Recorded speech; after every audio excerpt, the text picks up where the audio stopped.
This is Democracy Now!, democracynow.org, The War and Peace Report. I'm Amy Goodman. We begin today's show with historic news announced on Wednesday by President Obama that after more than half a century, the United States and Cuba will reopen embassies in each other's capitals and formally reestablish diplomatic relations. More than 54 years ago, at the height of the Cold War, the United States closed its embassy in Havana. Today, I can announce that the United States has agreed to formally reestablish diplomatic relations with the Republic of Cuba and reopen embassies in our respective countries. This is a historic step forward in our efforts to normalize relations with the Cuban government and people and begin a new chapter with our neighbors in the Americas. In a statement, the Cuban government said relations with the United States cannot be considered normalized until trade sanctions are lifted, the naval base at Guantanamo Bay is returned, and U.S.-backed programs aimed at, quote, subversion and internal destabilization are halted. But in a letter to Obama on Wednesday, Cuba's President Raul Castro acknowledged much progress has already been made and confirmed the openings of permanent diplomatic missions later this month. Me complace dirigirme a usted para confirmar. It pleases me to confirm that the Republic of Cuba has decided to reestablish diplomatic relations with the United States of America and open permanent diplomatic missions in our respective countries on the 20th of July, 2015. On Cuba's part, we make this decision based on the reciprocal action to develop respectful and cooperative relations between our peoples and our governments. Secretary of State John Kerry said Wednesday he'll travel to Havana to open the U.S. embassy there, while Cuban officials say Foreign Minister Bruno Rodriguez will lead a delegation of distinguished representatives of Cuban society at an official ceremony to reopen the Cuban embassy in Washington. All of this follows the U.S. decision in May to remove Cuba from its list of state sponsors of terror. It was just in December that Obama first announced loosened travel and economic restrictions between the two nations. For more, we are joined by Democracy Now! Video stream by Peter Kornblue, who directs the Cuba Documentation Project at the National Security Archives at George Washington University. He's co-author of the book Back Channel to Cuba, The Hidden History of Negotiations Between Washington and Havana. An updated edition comes out in September with a new epilogue that tells the story of how President Obama reestablished diplomatic relations with Cuba. Well, Peter Kornblue, welcome back to Democracy Now! First, your reaction to President Obama's announcement. Well, thank you, Amy, for having me on the show. The first day of what Obama calls a new chapter in U.S.-Cuban relations.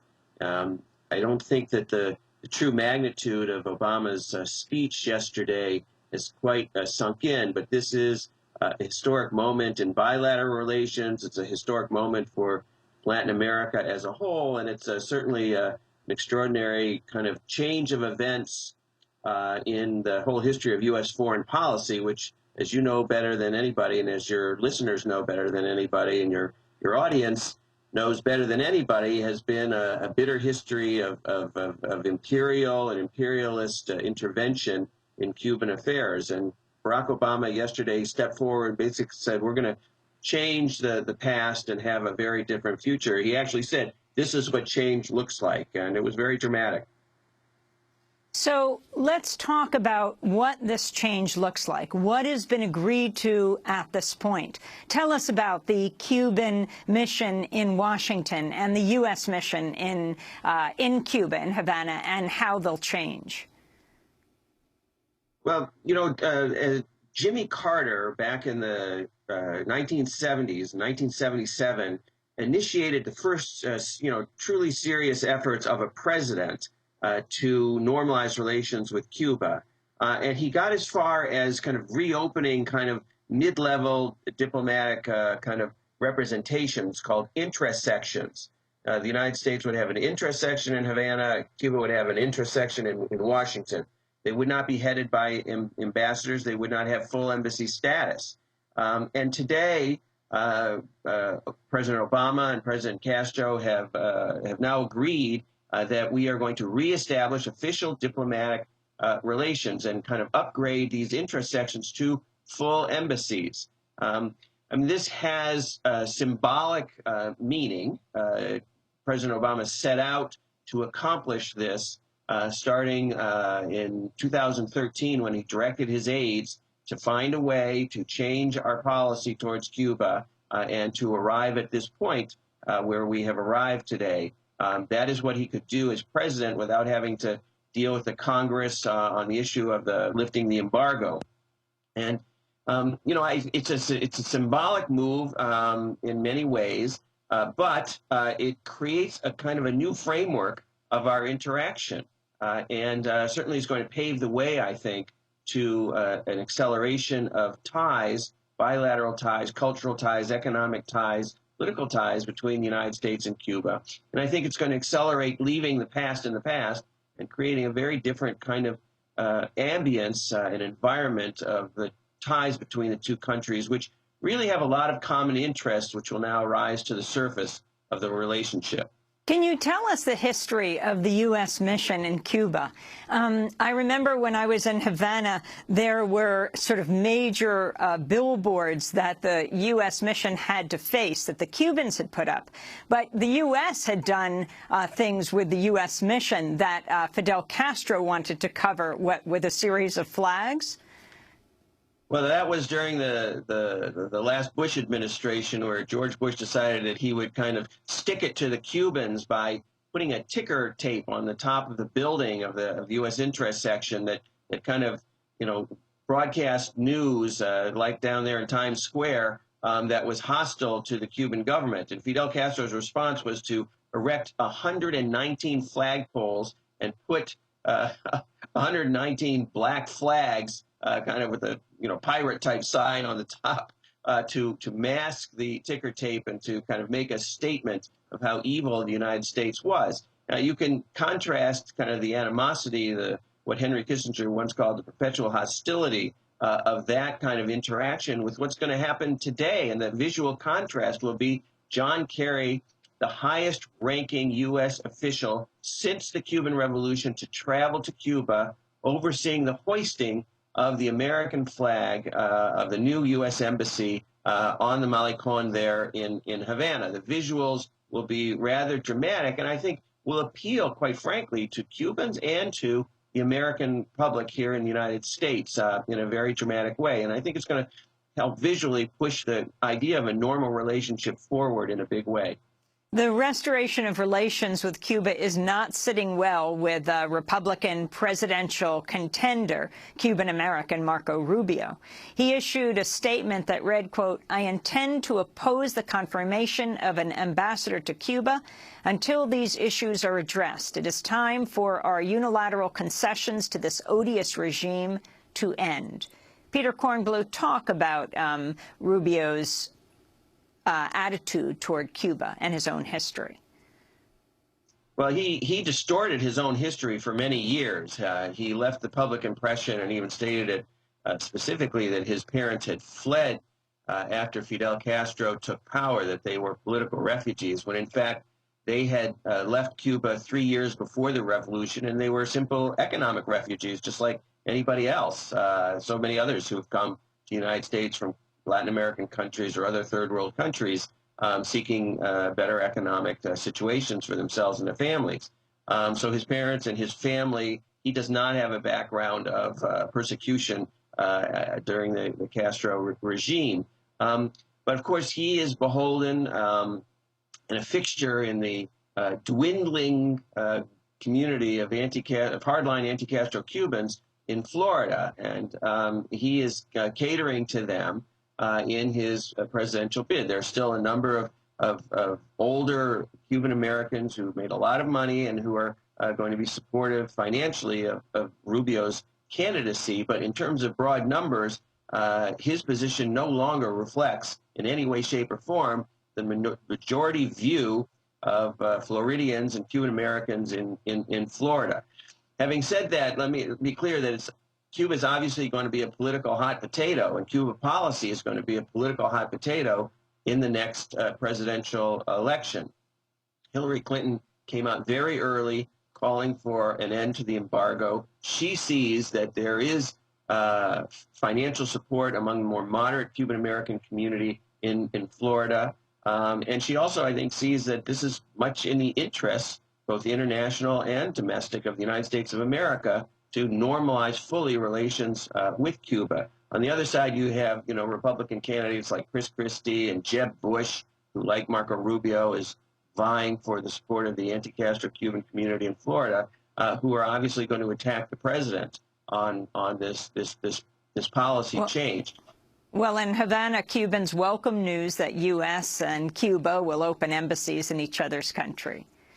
We've been in this situation for 56 years, and I think this will benefit the country in certain respects, and I think it benefits those of us who want to see our families, our children, who are in the U.S. And I want to read a comment made by Elian Gonzalez. He was the boy at the center of a bitter international custody battle in 2000 that highlighted the poor relations between the United States and Cuba. In a 2015 interview with Grandma, he said, quote, Grandma's the Cuban newspaper, "Sometimes we young people think that if we stop being a socialist country and give way to capitalism, we'll become a developed country like the United States, France, Italy. But it must be understood that if Cuba stops being socialist, it won't be like the U.S. It would be a colony. It would be Haiti, a poor country, a lot poorer than it is now, and everything that's been achieved would be lost. It's true we could have accomplished more, but we can never forget the most important historic question. We have been a country besieged by a blockade." And, of course, for people who don't quite remember who Elian Gonzalez is, he was made famous with the standoff with his relatives in Florida and his father, who was trying to take him home to Cuba. He had come in the boat, and his mother had died on the boat. And the image of the U.S. military with a gun at his head as the U.S. government took him away from his Miami family to reunite him with his father and brother. Your comment, Peter Kornbluth. Well, Elian Gonzalez raises an important point that a number of Cubans feel, which is that they don't want to lose all the vestiges of the revolution. And Raul Castro himself has said, we want to have an economic model that allows us to have sustainable socialism.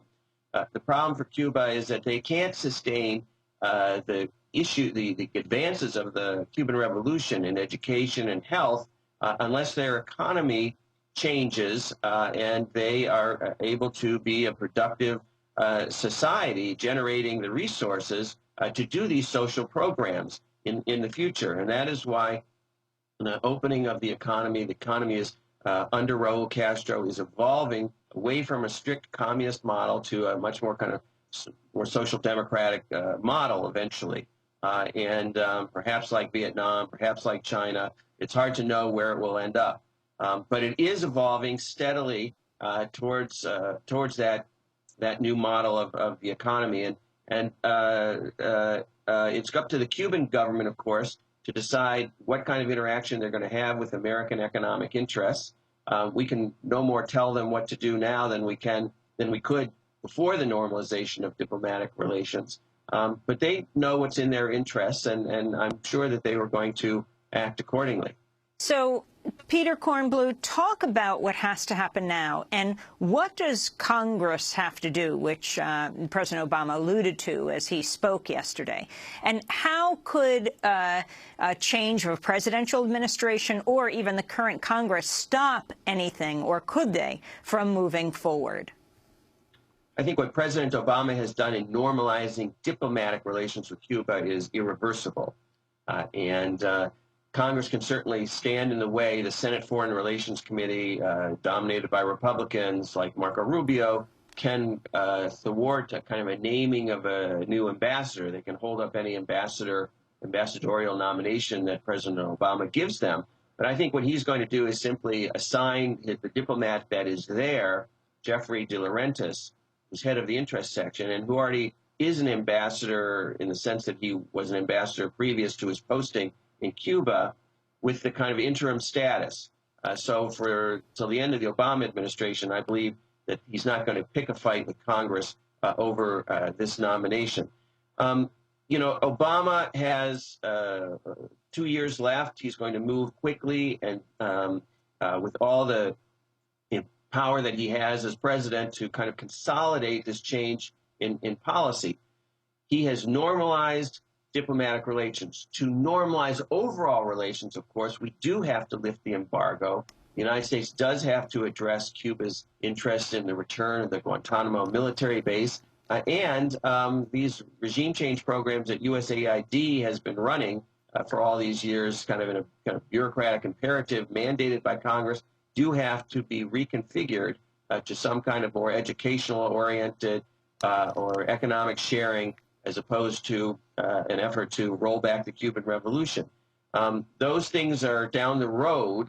I think Obama wants to create an ambiance, a very new ambiance, a very new framework of relations, and then have the countries negotiate accordingly. A new president could certainly create a much more hostile policy towards Cuba. A new Congress with Democrats could actually vote to lift the embargo and lift the travel ban that prevents people like you and I from freely going on vacation in Veradero Beach to Cuba at this point.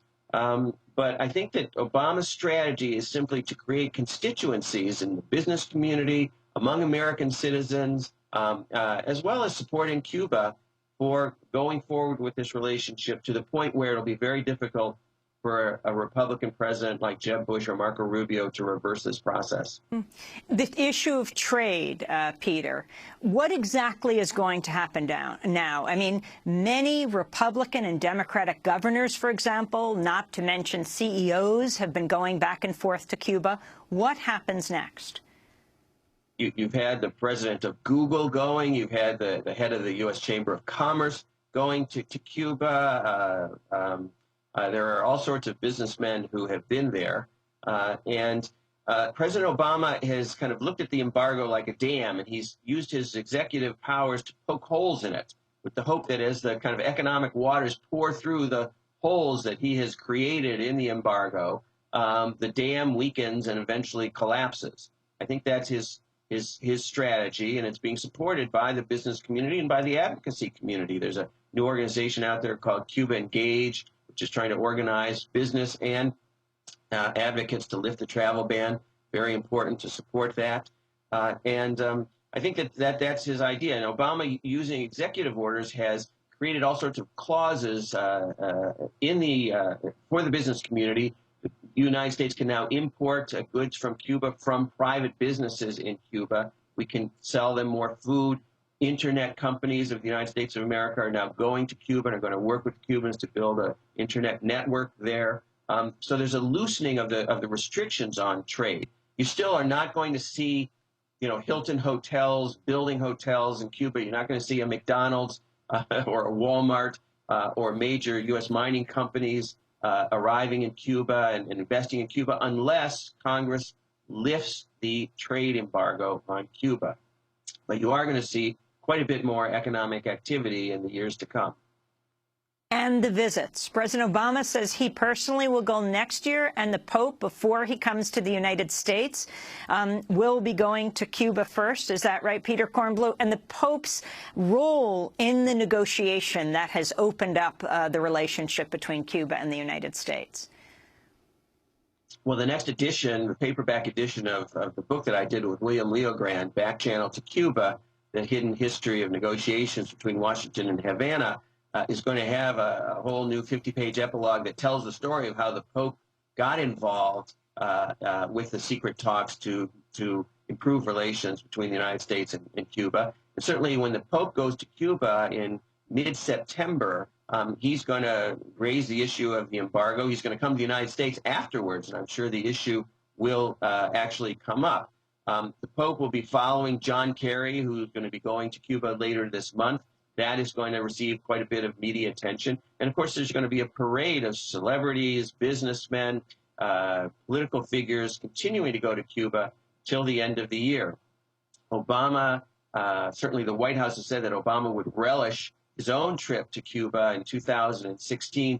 That would be history-making. That would be Obama's Nixon in China moment. And he would go down in history as the president who ended the Cold War in the Caribbean once and for all, and actually took steps to set foot on the island of Cuba while the Cuban existence, while Castro was still in power. I think that will go a long way to normalizing simply the kind of people-to-people relationship between this country. And I hope we all live to see the day that a president of the United States sets foot on the island of Cuba in the near future. Peter Kornblue, I want to thank you for being with us. He directs the Cuba Documentation Project at the National Security Archive, which is at George Washington University in D.C.